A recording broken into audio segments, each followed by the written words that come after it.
ایک دفعہ کا ذکر ہے کہ ایک خوبصورت اور روشنیوں سے بھرے ہوئے شہر میں باربی نامی ایک لڑکی رہتی تھی۔ باربی اپنی مہربانی، جستجو اور نئی جگہوں کو دریافت کرنے کی وجہ سے مشہور تھی۔ ایک دن جب وہ اپنے شہر کی قدیم اور پرسکون گلیوں میں چہل قدمی کر رہی تھی، اسے ایک تنگ اور خفیہ راستہ نظر آیا جسے اس نے پہلے کبھی نہیں دیکھا تھا۔ باربی کے دل میں تجسس جاگ اٹھا اور وہ اس راستے پر چل پڑی جو اسے ایک پرانی اور پراسرار دیوار تک لے گیا۔ یہ دیوار بہت مختلف اور عجیب تھی۔ یہ سورج کی روشنی میں چمکتی دمکتی تھی اور اس کے ارد گرد ایک قدیم جادوئی فضا تھی۔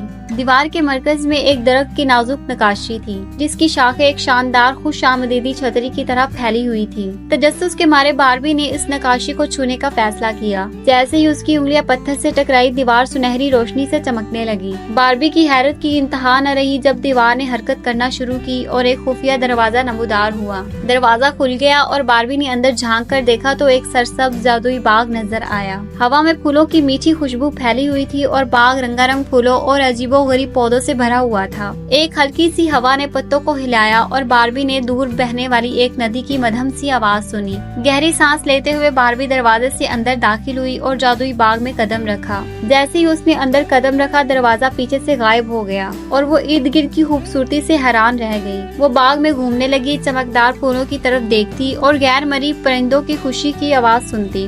گھومتے پھرتے باربی نے ایک عجیب پودا دیکھا جس کے سنہری پتے اور چمکتے ہوئے پھول تھے۔ اس نے ایک پھول کو چھونا چاہا اور حیرت انگیز طور پر وہ بولنے لگا۔ خوش آمدید باربی، اس نے سریلی آواز میں کہا، آپ جادوئی باغ میں داخل ہو چکی ہیں۔ یہاں آپ کو حیرت انگیز چیزیں ملیں گی جو آپ کی سوچ سے بھی بڑھ کر ہوں گی۔ باربی کی آنکھیں حیرت سے کھلی رہ گئیں۔ یہ جگہ کیا ہے؟ اس نے پوچھا۔ اس کے لہجے میں حیرت بھری ہوئی تھی۔ یہ ایک جادوئی باغ ہے، پھول نے وضاحت کی۔ یہ دنیا سے چھپا ہوا ہے اور صرف وہی لوگ اسے پا سکتے ہیں جن کے دل پاک ہوں اور جو تجسس سے بھرے ہوئے ہوں۔ آپ یہاں ہیں کیونکہ آپ میں یہ دونوں خصوصیات ہیں۔ باربی نے اپنی جستجو جاری رکھی اور باغ میں بہت سی جادوئی مخلوقات سے ملی۔ اسے ایک بوڑھا الو ملا جس کا نام اوریون تھا، جو فیوچر دیکھ سکتا تھا۔ ایک شریر پری جس کا نام ٹلی تھا، جو اپنی ہنسی سے پودوں کو رقص کروا سکتی تھی، اور ایک نرم دل یونیکارن جس کا نام لومینا تھا، جو شفا دینے کی طاقت رکھتا تھا۔ ایک دن جب باربی ندی کے کنارے آرام کر رہی تھی، اس نے ایک نرم سی آواز سنی جو مدد کے لیے پکار رہی تھی۔ اس نے آواز کا پیچھا کیا اور چھوٹی خوفزدہ پری کو کانٹے دار جھاڑیوں میں پھنسا ہوا پایا۔ بغیر کسی ہچکچاہٹ کے باربی نے احتیاط سے پری کو آزاد کیا،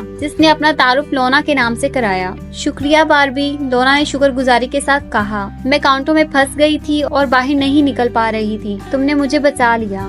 باربی نے مسکراتے ہوئے پوچھا، لونا تم یہاں کیسے پھنس گئی؟ لونا نے وضاحت کی کہ ایک بدکار جادوگرنی مورگانا نے باغ پر جادو کیا تھا اور اس کے بہت سے جادوئی باشندے پھنس گئے تھے۔ مورگانا اس باغ کے جادوئی طاقت کو اپنے برے مقاصد کے لیے استعمال کرنا چاہتی ہے۔ لونا نے کہا، وہ اس دنیا میں داخل ہونے کے لیے راہ تلاش کر رہی ہے۔ باربی نے باغ اور اس کے باشندوں کو بچانے کے لیے مورگانا کا مقابلہ کرنے کا فیصلہ کیا۔ لونا کی رہنمائی میں اس نے باغ کے مرکز تک سفر کیا، جہاں ایک عظیم و قدیم درخت کھڑا ہوا تھا۔ وہ درخت باغ کی جادوئی طاقت کا منبع تھا اور مورگانا اس کی طاقت کو چوس رہی تھی۔ جیسے ہی باربی وہاں پہنچی، اس نے مورگانا کو ایک تاریک جادو کرتے ہوئے دیکھا۔ اس کی آنکھیں بدی سے چمک رہی تھی۔ رکو، باربی نے بہادری سے آگے بڑھتے ہوئے کہا، تم اس باغ یا اس کے باشندوں کو نقصان نہیں پہنچاؤ گی۔ مورگانا نے طنزیہ انداز میں کہا، اور تم کون ہو جو مجھے روکو گی چھوٹی لڑکی؟ میں باربی ہوں اور میں تمہیں اس خوبصورت جگہ کو تباہ کرنے نہیں دوں گی، باربی نے پختہ یقین کے ساتھ کہا۔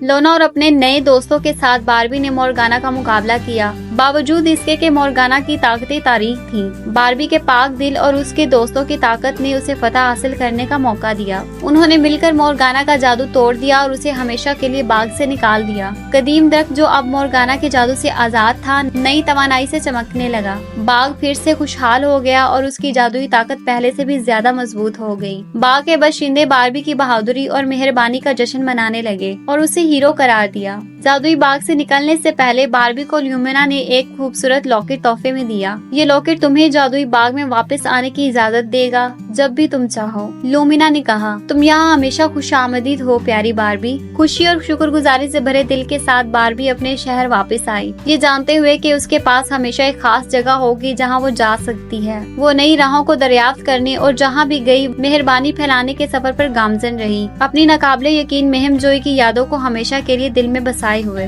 اور یوں باربی کی بہادری، دوستی اور جادوئی دیوار کی کہانی ایک افسانہ بن گئی جس نے آنے والی نسلوں کو متاثر کیا۔ جادوئی باغ کا راستہ کا ایک راز رہا جو اگلے پاک دل مہم جو کی دریافت کے لیے منتظر تھا۔ امید ہے یہ کہانی آپ کو پسند آئی ہوگی۔ مزید ایسی انٹرسٹنگ کہانیوں کے لیے میرے چینل کو سبسکرائب کریں۔ شکریہ، اللہ حافظ۔